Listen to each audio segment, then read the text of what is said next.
champagne, camembert, baguettes. Think of all the contributions that the French have made to culture around the world.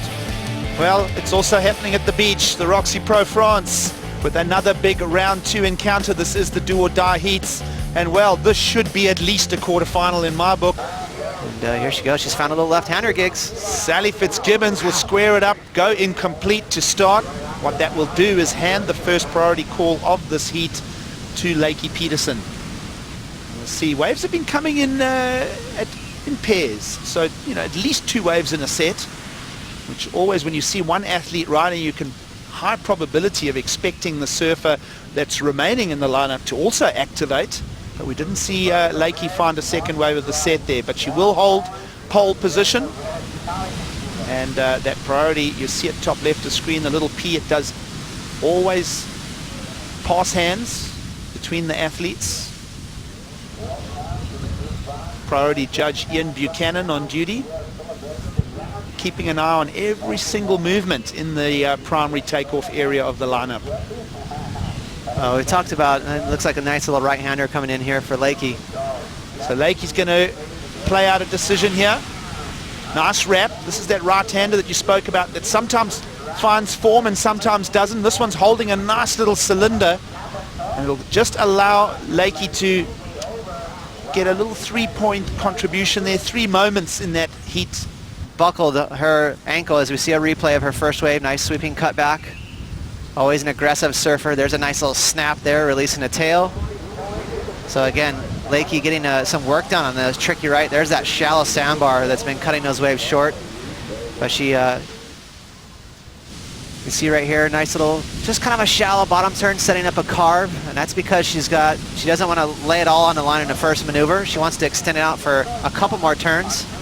Cutting that one short as well, but a little more flare there, releasing a tail. And maybe the best move right there, connecting with the lip. You saw that backwash again, so great timing and reflexes. But in her home turf there in California, she had just a small little left in Inglewood. Sparking exponents of the sport. And she's proved that with a 7-point ride to start, and here she goes picking up wave number 2. Backhand snap, it's a tight pivot. A little bit of a buckle in the wave face, but she'll hold it together and just seal the deal for a second ride. And so a constructive first 9 minutes of this encounter. She is definitely pouncing on this lineup, trying to get a backup score. She hasn't even heard that score drop, but she's going to be stoked. It's a 7-pointer for that right, and a great agility and reflexes again on that left. You know, these lefts are tight, they're fast, and it really does cramp your style, but she responded nicely there with a couple of moves, Gigs. So Lakey Peterson building momentum here. Judges working on that second score now. We don't have a number for it just yet. And now, further down the beach, nice snap for Sally. Around the corner, constructive up and down, and as I say that, it will go incomplete. So Sally Fitzgibbons' chance to capitalize on that wave number 2. But that one she pushed hard. So right here, set up a little hack there, getting some nice speed out of that turn. This one she went upside down, so that's what I meant by actually performing. She didn't just place her board and go for numbers. Well, priority play here. And Lakey will constructively block out Sally from that wave and also bring a nice 2-turn combination to add for a third ride of this encounter. Lakey Peterson on the wrong side of the statistics when we look at man-to-man matchups, and I can't use that word because it is a women's heat, but man-on-man matchups, priority in favor now of Sally Fitzgibbons, and she'll want to exercise that here. She's got to get engaged now in the second half of this heat. Nice snap for Sally, complete lines. Second one, yes, and she holds it together. So that is the comeback story. We'll take a quick break as the judges think about that ride of Sally Fitzgibbons. What a tail end of this heat we are set for. Holy smokes, you know, so right before we went to that break, a beautiful wave came in. So this thing stayed open and allowed her to really open up on 2 big moves. So the judges absolutely loving the commitment from Sally. And again, you know, I really liked what I've seen from her. That 4.83, remember, Gigs, that she fell on, that was begging to be an excellent score, but she came unstuck. This one, she stayed on her feet, heavily rewarded. It's possible to evade them. They're paddling towards it. It looks like Sally might give it a little dig. Sally's going to get involved, yeah, over the ledge and in.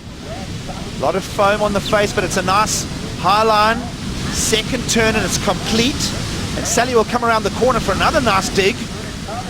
So lovely run here into the northerly wind for Sally Fitzgibbons.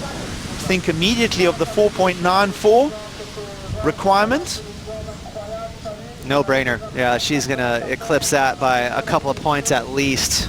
3 solid snaps there from Sally. So how's that, Giggs? Just in the last 5 minutes, this heat completely turned upside down. So Lakey Peterson is gonna go from protection mode to absolutely up against the ropes. One thing that'll keep the score in check a bit is all the foam on the face. So it wasn't the prettiest wave you've ever seen. It was, what, the second or third wave of the set? But it stayed open. And so that tide slowly filling in, it's doing wonders for the waves. There are less closeouts, more opportunities for moves. Of course, Courtney Conlog will be watching the lineup, every movement that Lakey Peterson and Sally Fitzgibbons. Tell everyone to just take the chill pill. 5 minutes to go in this encounter. And look at the number that's coming for Sally Fitzgibbons. It's an 8.33, even in that soupy run. Wow. She got tight turns on the backhand, and she's put Lakey deep in the bin here. And now we see Sally coming around a little puffing section there. Wow, how has this heat gone flip-flop upside down? French pancakes now for Lakey Peterson. It's a combination situation. 31. 22 over 9 is the score in favor of Sally. It's including round 1s and round 3s. And here we go. This is the very talented Lakey Peterson. And you know that she often looks for the progressional aspect of the criteria. So you kind of saw her almost teeing up there, Ross. Oh, yeah. Yeah, she was looking for a ramp. She wanted to go to the air. You know, I'm almost glad for her that she didn't find it, because she was surfing downwind, so that wind would have pushed her board away, and it's kind of an easy way to get injured, you know, because you're trying to fish the board back to your feet, and sometimes you know, it can become vulnerable to tweaking a knee or an ankle. It's definitely going to be, you know, heavily stacked up against her. You know, it's almost along the lines of a Buster Douglas up against Mike Tyson, if you're old enough to remember that fight. You know, but you never know. She could get a cheeky little uppercut to the face. You know, if she finds a long wall, gets 5 big moves, puts a little 8 right in the face of Courtney, it could happen.